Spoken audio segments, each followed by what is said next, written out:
Joining us on Air Sports News, fresh from the win at the World Championships in precision flying, Michał Wieczorek. Is that correct? Am I getting the name correct, Michał? Yeah, that's close enough. Yeah, that's correct. Thank you. It's not easy for me. But hey, congratulations on your win. Okay, thank you very much. And the precision flying, I didn't really know much about this. I try and know as much as I can about different air sports, but I didn't know much about the precision flying. Can you give us a rundown, tell people what it involves, what it's all about? Okay, it's a bit complicated, but trying to make it easy. It's basically we've got two parts. One is the landing competition, and second is the navigation flight. So let's start with the landing competition. Yeah. The aim of this is to land the airplane at the exact spot. We've got the zero line, is so-called zero line. That's our target. It's about 2 meters long. And our target is to hit it exactly with our main landing gear. So each meters behind, each meter before, we get penalties for this. Yeah. So, and we are doing few of them. We are doing just so-called normal landing. We are doing power of landing without flaps. So basically, there's the simulation in case engine would fail. So that's a good practice. Yeah. And landing from above the obstacle. So we've got 50 meters before the zero line. We've got, well, it's not exactly, we are trying to imagine the obstacle that's 2 meter high. So yes, it's just about putting the airplane at the exact spot. So you're landing, so you land with power, without power, with flaps, without flaps, all the different combinations. Yeah, we've got 4 of them exactly for the competition. Right. Yeah. So that's the landing in a short notice. And then it's navigation flight. That's longer. Each navigation takes about 1 hour 10, 120 minutes, something like that. We don't use any GPS. It's a basic navigation. So we got a map and a compass, and that's all what we can use in the airplane.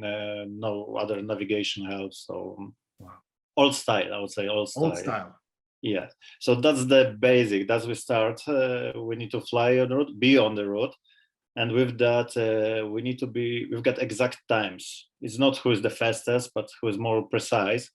So we've got exact times to be on everywhere, plus minus 2 seconds. So that's not much. Yeah, it's when you are flying 300 meters above the ground, trying to be above some road or river, plus minus 2 seconds, it can be hard. So just to get it into my head, you'll have a picture, a photograph of, say, like a bridge or something like this, and you need to be over that bridge in the exact time that you've been told to do it. So for instance, to round it up, they might say it takes 60 minutes and you want to be over that bridge at exactly 60 minutes and no seconds.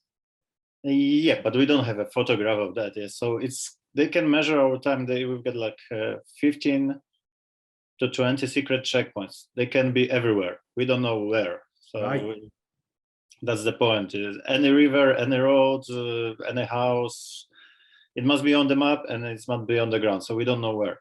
But you've mentioned the pictures. We got 10 pictures. Route planner is flying before us on the route, making pictures of some fields, crossroads, forests, whatever he wants. And we got this 10 picture in mix. They are mixed. We need to find them and mark it on the map precisely. Wow. And just to add something, we've got 15 ground targets. They're put somewhere on the route. We also have to find them and mark it on the map. So, and do this all together. Yeah. Wow. So that the timing to get yourself at the right place without added seconds or less seconds, how do you do that? It's easy. It's not easy. Yeah, you need a lot of practice. A lot of practice. Yeah, plus minus 2 seconds is well, it's tough, really. Try to go on the highway and I don't know, look at some sign and think about I will be across the sign in 15 or 20 seconds. Try to imagine, practice, and you will see how hard it is. And you cannot stop in the air. Yeah, you need to go forward.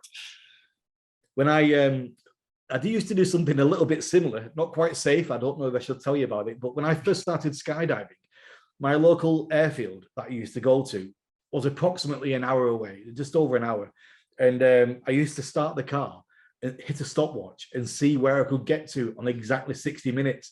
And there was always this one particular like lamppost or a sign that I never quite got to in 60 minutes. And so, you know, I'd have to try and on the highway go a little bit faster, and then on the country roads if I got stuck. So that was a little game I used to play. Probably not very safe, and I don't recommend anybody doing that in a car, but very different than what you're doing.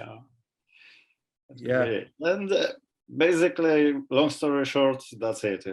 Yeah. So how many of the navigation tasks do you do?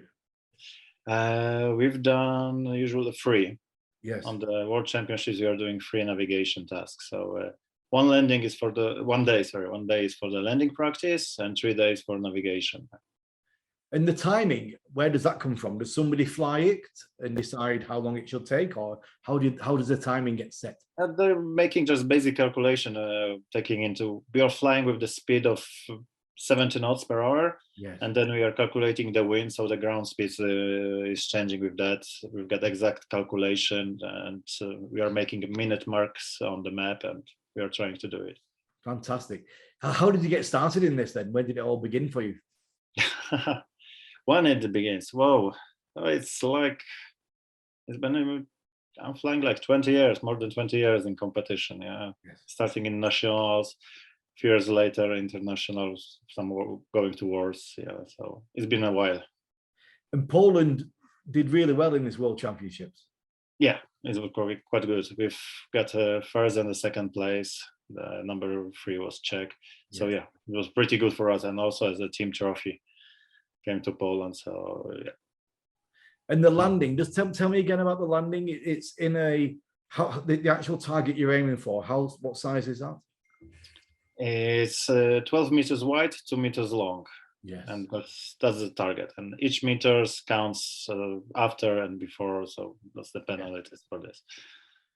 Is there any relation in the short takeoff and landing sport? Is it anything similar with that, or is it completely different?